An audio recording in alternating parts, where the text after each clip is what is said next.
Jake, a 30-something-year-old cardiologist, is busy in and out of the hospital 24/7. He is respected by both his colleagues and patients. One day, he falls asleep and sees Benjamin in his dreams, where Benjamin cryptically tells Jake that he and Benjamin are going to be okay. Later, Jake's girlfriend invites him to lunch, and they pass by a line of bridesmaids. She jokes that she will only have 8 bridesmaids at their future wedding.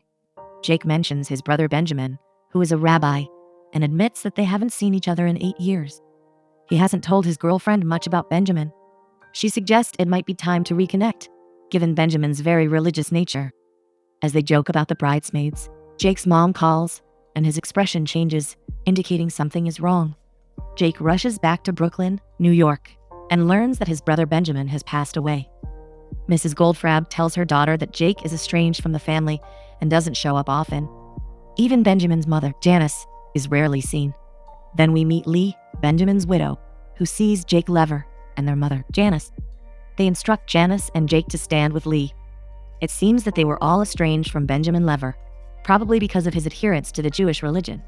The rabbi starts the opening for the interment. Jake and Janice feel weird because they are stared at all the time. Mrs. Goldfrapp comments that it's a good thing Lee has no children, because it would be terrible now that Benjamin is deceased. Lee's mother, Malka, is very caring towards the family, as she approves of Benjamin very much. Also, Lee's sister, Esther. Jake later goes up to the rooftop for some air, while Lee is upstairs just staring out. Lee plans to leave, but Jake says he should apologize and go. Jake asks about the meaning of the garments he is wearing with a black ribbon. Lee explains that it is a symbol for a mourner. Lee suggests that Jake should take Benjamin's things, but Jake does not want them. He also hears that Lee is moving back to her mother and sister. Lee reveals that Benjamin wanted Jake in his life, but Jake couldn't find a way to connect with him because he felt everything he did was sinful. Jake regrets not being around.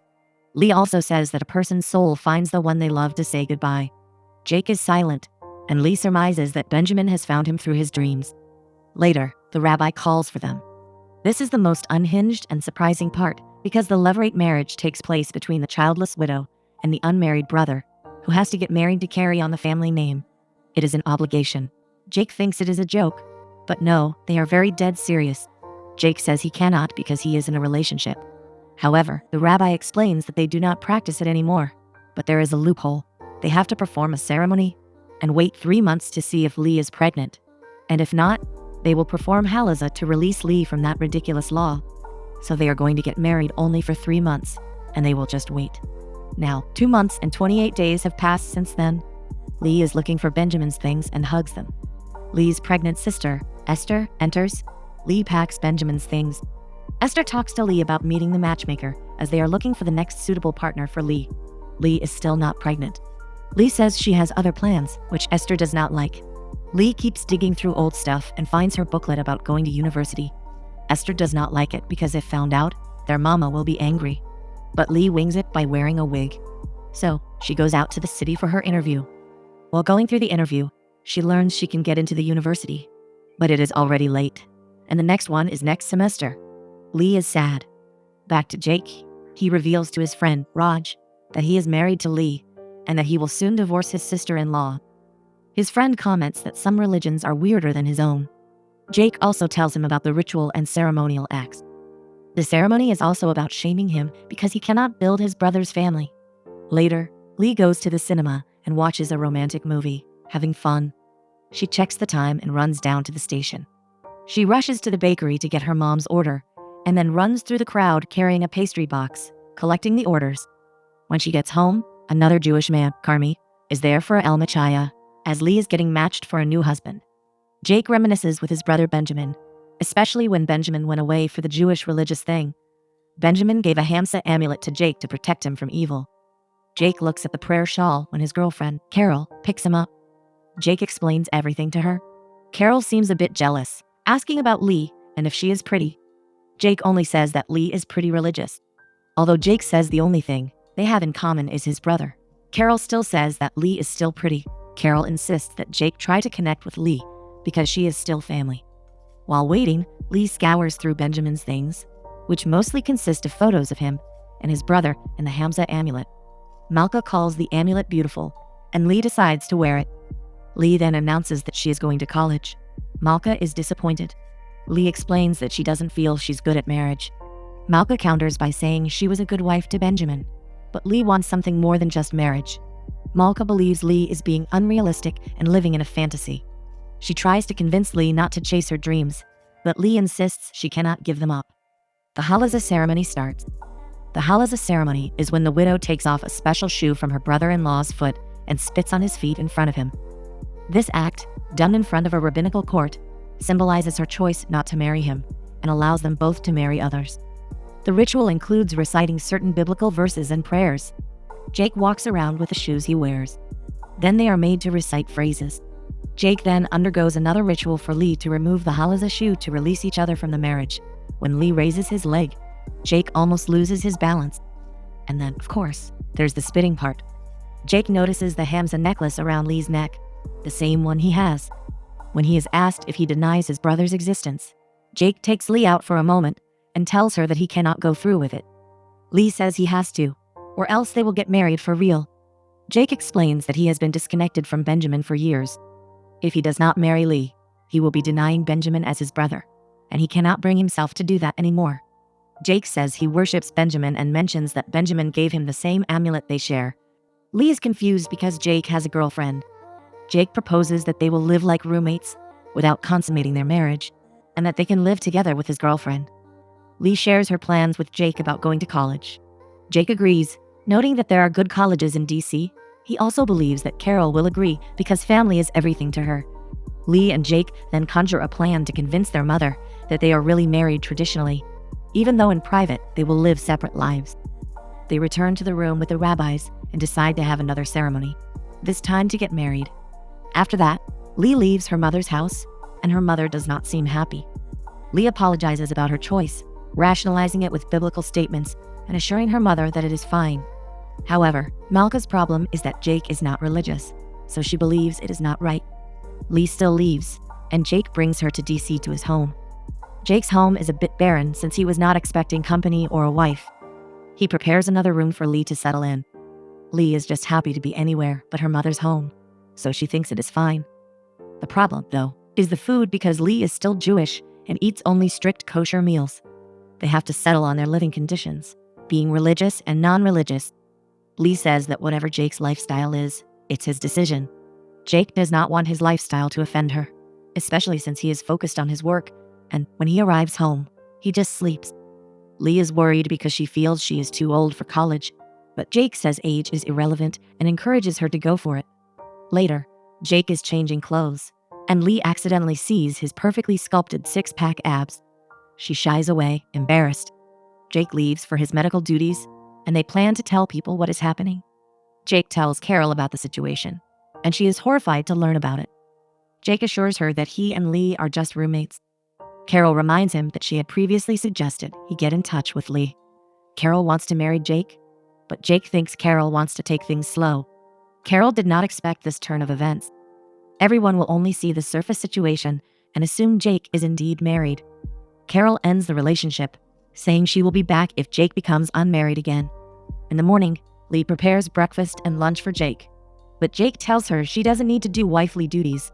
She asks what Carol thinks, and Jake lies, saying she is cool with it. Jake leaves without finishing breakfast, which makes Lee a bit sad. So Jake comes back for a moment, eats the eggs, and compliments her, saying they are good. Lee is also making the house kosher, and she starts her set preparations, as it is a requirement she lacks. Later, Jake and Raj are looking for necklaces to give Carol as a sorry gift. Although very expensive, he decides to buy it. When Lee comes home, she hears singing inside the house and the vacuum running. She enters and finds the housekeeper, Emily, who welcomes her warmly. Emily notices Lee's fake hair, and Lee explains that they should wear wigs when they go out because their hair should only be seen by their husbands. Emily finds it weird that Carol is not the one cooking in Jake's kitchen. Lee enjoys baking as it is one of her hobbies. Jake still tries to woo Carol back and gives her a gift, but his efforts seem futile. Meanwhile, a fellow doctor hears that Jake is married, but does not know it is not Carol he has married. Lee has transformed the house to be very Jewish. Despite her efforts, when she prepares dinner, Jake has not arrived. While Jake is doing laps in the swimming pool until closing time, Lee goes to a temple and is surprised to see a female rabbi, Jerry. as it is unheard of. Lee explains her situation about the levirate marriage to Jerry, who patiently listens and offers guidance. Jerry explains the concept in detail, shedding light on its historical significance. As Lee talks about the benefits of that marriage, she mentions her struggle with alone time and not having a real home. Furthermore, Lee reveals her secret hobby of sneaking into movies, and Jerry shares a similar secret hobby, which can be a bit orthodox. Carol and Jake meet at a cafe for lunch, where Carol gives Jake an ultimatum that if he wants to be together again, he has to end the levirate marriage to Lee. Jake agrees and talks to Lee. So, at home that night, he looks for Lee. In her room, he sees Lee's personal belongings, including the wig and a photo of her and Esther. Lee is at a temple and witnesses a Shabbat service with Jerry and her husband and socializes finally. Jake calls Carol, and Carol thinks maybe Lee has friends. Carol invites Jake over for a takeout dinner. During the dinner, Jake is visibly worried about Lee's whereabouts. Carol notices this and allows her to leave, thinking Jake has feelings for her. This hurts Carol because she feels like the other woman and is made out to be the bad guy. Jake suggests a long weekend in Jamaica, but once Lee is found, Carol finally comes around. Jake goes to work, but Lee still hasn't come back. Jake can't call missing persons yet, as it's not yet 48 hours. He rummages through Lee's things to find out where she could have been. Lee finally comes home, and Jake confronts her because he has been worried. Lee explains she couldn't use the phone during Shabbos. Jake tells her to tell him where she goes, but Lee asserts her independence, saying it's her responsibility. Lee tells him to back off because they can look after themselves. Lee notices their room has been rummaged through, and Jake apologizes, explaining he was just worried. Jake compliments her long hair, and Lee calms down, but Jake says something upsetting, making Lee think Jake wants her to leave. They argue about their different lifestyles, and Lee feels disrespected, especially because Jake does not eat her food. They laugh together. Lee asks Jake to eat Chinese food, admitting it's her first time asking a man out. She shares her story about meeting Benjamin, set up by Esther, but they never properly dated, only to see if they were compatible. Jake shares how he met Carol at work and says that he's responsible for her because he pleaded for the same setup. He promises to find a place for Lee if she's ready to move out. While walking home, Jake gives his scarf to Lee and tells her she's not what he expected. As she's sassy and not demure, he says Benjamin is lucky to have Lee. Lee confesses to Jake the day Benjamin perished, admitting she lied about looking for Torah covers and was actually at the cinema watching The Way We Are, so Ben couldn't find her to say goodbye. Jake then gets a call from Carol and accepts the invitation to go out. Lee sees a photo of Jake and Carol together and somehow feels guilty. The next day, Jake finds Lee studying for stats in the kitchen. He offers help, and Lee accepts, giving her something to translate in math. Lee knows it, but overstudies. Jake shares what he does when burnt out, so he brings her to the swimming pool despite Lee not knowing how to swim. Jake teaches her. Lee, though in her bathing suit, could not reveal herself to a man, not her husband. Mortified, Lee jumps into the pool, but is still fine. Lee goes out shopping and picks up fine skirts. She also goes to the library to study. Jake calls Lee that he is on holiday with Carol to Jamaica. With Emily, Lee is not listening and is out of it. Lee realizes that she is in love with Jake, but feels bad because Jake loves Carol. Emily tells Lee that she's not the type of person, but Lee says she has taken it too seriously because Jake is just being nice, and it doesn't mean anything. So Lee decides to move out and calls around to find an apartment. However, her mom calls and tells her she is coming to check in on them. Lee calls Jake about the upcoming situation with Malka checking on their marriage, and has to make it look like it is their home, a religious Jewish home, to convince their mother. Jake thinks it is time to stand up to her mother, but Lee is extremely scared of her knowing what Malka can do. Lee pleads with Jake to give in, promising she would never ask for anything ever. They go to a home decor store and buy stuff for the apartment, such as tables, curtain, and rugs. They also go shopping in a Jewish store. They have to make up stories about why Jake is going away. Instead of Jamaica, they will lie that Jake is going on a medical conference. They go back to the jewelry store, and the shop assistant immediately remembers him, asking how the woman he bought the diamond necklace for likes it. Jake stops her midway, telling her not to mention it around Lee. Lee ignores it, but the shop assistant gives her the eye, thinking Jake is cheating on his wife. They choose wedding bands. Jake talks to Carol, and they have to cancel their trip, which disappoints Carol very much. Jake doesn't really need to, but he chooses to stay and help Lee. This officially is the last straw for Carol. At the station, Jake tells Lee that he is staying, meaning they will have to stay together in one home while Malka is there. Malka arrives and is cold to Jake. They get home, and Malka is quite impressed with the house and the whole interior. Jake and Lee act as a married couple, using endearing terms, but Malka disapproves of the sweet cakes. Lee tries to hype up Jake because of his profession, but Malka is not impressed as Jake is not involved in Jewish activities. Jake reveals he has gotten Lee swimming lessons, and they talk about starting a family and having kids. However, every time they say something, Malka has a comeback, so it seems they are playing mind games at the table. Now that dinner is over, they feel a bit relieved. While looking for an extra blanket, they make a sound, and the problem is that Lee's nightgown is in the other room, so they have to concoct a lie on how to retrieve it from the guest room. Lee dresses up in the closet while Jake watches a Jamaica trip ad. Lee comes out dressed in Jake's clothes, feeling uneasy around him due to her feelings for him. He sleeps on the sofa, offering the bed to her, but Lee remains unresponsive. Jake realizes he should let Lee do what makes her comfortable. Later, Lee moves to the other side of the bed. She recalls this situation from a movie, trying to lighten the mood. The next day, Lee brings her mother around DC, explaining her college plans and showing her the shawl. However, Malka catches on to their charades when she finds Lee's nightgown under her bed and realizes the shawl is a Reformed church, not traditional. Malka dislikes Jake for choosing his career over God and realizes Lee is in love with him. She insists this isn't Lee's life and convinces her to come back to Brooklyn. Lee, however, asserts that she is home, and Malka leaves, reminding her she still has a home in Brooklyn. Jake arrives and seems to have assimilated with the Jewish culture, while Lee acts a bit cold and has moved her things out. However, Jake loves the setup. Lee reminds Jake about their trip, but he reveals that he and Carol have broken up. Jake intrinsically has no plans to marry Carol, but feels comfortable with her. He extends an invitation for a black tie event, which is like a date for them. Lee asks Emily for help assembling an outfit, fixes herself, and removes her wig, revealing her long, luscious hair instead of the short one, surprising Jake immensely. They attend the black tie event, where it's finally revealed that Lee is his wife.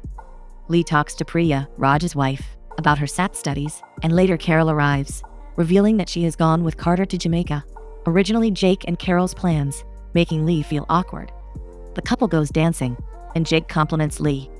Lee admits she's never danced with a man before, and Jake leads her in romantic dancing. The night goes well, and as they stare at each other with tension in the air, Jake pulls Lee in for a passionate kiss. Surprisingly, Jake stays in the morning, not hurrying and making breakfast for Lee instead. Their situation does a 360, with Lee continuing her SAT studies while juggling their relationship. She becomes assimilated into modern culture, trading her skirts for jeans. Later, Jacob receives a letter from the Memorial Chapel about Benjamin's fatality anniversary and how they will commemorate it. Lee cooks up a romantic dinner for them, but Jake seems worried and racked with guilt, hiding his picture with his brother. Lee picks up Janice, who feels that Lee has transformed. Lee impresses Janice with her cooking prowess. Janice tells the story about her boys, including how Benjamin was horrified by his mother's cooking, leading him to enroll her in cooking school. However, even the cooking school gave up on her and refunded his money. Janice receives a letter for the mortuary unveiling, but Jake claims he hasn't received his, which is a lie.